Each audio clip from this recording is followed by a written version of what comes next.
ಕೇಂದ್ರ ಸರ್ಕಾರದಲ್ಲಿ ವಿವಿಧ ಖಾತೆಗಳಲ್ಲಿ ಸಚಿವರ ಕೆಲಸ ಮಾಡಿದಂಥವರು. ಹಾಗೆ ಕೆಲಸ ಮಾಡಿದ ಮೇಲೂ ಸಹ ಅವರು ಕಾಶಿಯಲ್ಲಿ ಸಂಪೂರ್ಣಾನಂದರ ವಿಗ್ರಹವನ್ನು ಅನಾವರಣ ಮಾಡಿ ಇನ್ನೂ ದೆಹಲಿ ತಲುಪೋದಕ್ಕಿಂತ ಮುಂಚೆನೇ ಆ ಸಂಪೂರ್ಣಾನಂದರ ವಿಗ್ರಹವನ್ನು ಶುದ್ಧೀಕರಿಸಲಾಯಿತು. ಇವತ್ತೂ ಸಹ ಅಂಥದ್ದು ನಡೀತಾ ಇದೆ. ಅಂದರೆ ಈ ದೇಶದ ಒಳಗಡೆ ಜಾತಿ ಅಸ್ಪೃಶ್ಯತೆ ಅನ್ನೋದು ಎಷ್ಟು ಆಳದಲ್ಲಿ ಬೇರೂರಿದೆ ಅನ್ನೋದಕ್ಕೆ ಸಾಕ್ಷಿ. ಒಬ್ಬ ಮನುಷ್ಯ ಕೇಂದ್ರ ಸಚಿವರಾಗಿದ್ದಾಗಲೂ ಸಹ ಕರೆಸಬೇಕು ಅನ್ನೋ ತಾಂತ್ರಿಕ ಕಾರಣಕ್ಕಾಗಿ ಅವ್ರನ್ನ ಕರೆಸ್ತಾರೆ. ಅವ್ರು ಹೋದ ಮೇಲೆ ಅಶುದ್ಧವಾಗಿಬಿಟ್ಟಿದೆ ಇಲ್ಲಿ ಅಂತೇಳಿ ಅದನ್ನು ಸ್ವಚ್ಛಗೊಳಿಸುವ ಶುದ್ಧೀಕರಣದ ಕೆಲಸ ಇದೆಯಲ್ಲ, ಇದು ಈ ದೇಶದ ಒಂದು ಸಾಮಾಜಿಕವಾದಂಥ ಕಾಳಜಿಗೆ, ಸಮಾನತೆಗೆ, ಸೌಹಾರ್ದತೆಗೆ ಮಾಡುವ ಅವಮಾನ ಇದು. ಅಂಥ ಅವಮಾನಗಳನ್ನು ಸಹಿಸ್ಕೊಂಡು ಬೆಳೆದಂಥವ್ರು ಅವರು ಅನ್ನೋದು ಬಹಳ ಮುಖ್ಯ ನನಗೆ.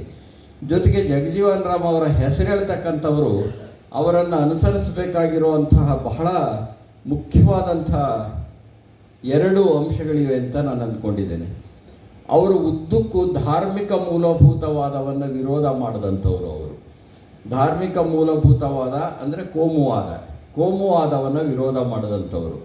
ಕೋಮುವಾದವನ್ನು ವಿರೋಧ ಮಾಡದೆಯೇ ಜಗಜೀವನ್ ರಾಮ್ ಅವರ ಹೆಸರು ಹೇಳಿದರೆ, ಅಂಬೇಡ್ಕರ್ ಅವರ ಹೆಸರು ಹೇಳಿದರೆ ಅವ್ರು ನಿಜವಾದಂಥ ಅಭಿಮಾನ ಅಂತ ನಾನಂತೂ ಭಾವಿಸ್ಕೊಳ್ಳೋದಿಲ್ಲ. ಆದ್ದರಿಂದ ಯಾರಾದರೂ ಜಗಜೀವನ್ ರಾಮ್ ಅವರನ್ನು ನಾವು ಸ್ಮರಿಸ್ತೇವೆ, ಅವರಿಗೆ ಗೌರವ ಕೊಡ್ತೇವೆ ಅನ್ನೋದಾದರೆ ಅವರ ಆದರ್ಶ ಇದೆಯಲ್ಲ, ಧಾರ್ಮಿಕ ಮೂಲಭೂತವಾದದ ವಿರೋಧ ಇನ್ನೊಂದು ಕಡೆ, ಸರ್ವಾಧಿಕಾರಿ ಪ್ರವೃತ್ತಿಯ ವಿರೋಧ ಇನ್ನೊಂದು ಕಡೆ. ಇಂದಿರಾ ಗಾಂಧಿ ಅವರ ಜೊತೆಯಲ್ಲಿದ್ದು ಅವರನ್ನು ಬಿಟ್ಟು ಹೊರಗಡೆ ಬಂದಂಥವ್ರು ಅವರು. ಅದಕ್ಕೆ ಅನೇಕ ರಾಜಕೀಯ ಕಾರಣಗಳಿರಬಹುದು. ಆದರೆ ಇಂದಿರಾ ಗಾಂಧಿ ಅವರನ್ನು ಮೆಚ್ಚಿಯೂ ಅವರ ಬಗೆಗೆ ಒಂದು ಅಸಮಾಧಾನ ಅವರಲ್ಲಿತ್ತು ಅನ್ನೋದನ್ನು ಗಮನಿಸ್ಬೋದು.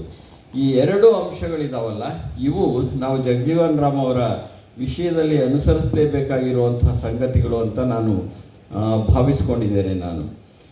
ಆಮೇಲೆ ಇದೇ ಸಂದರ್ಭದಲ್ಲಿ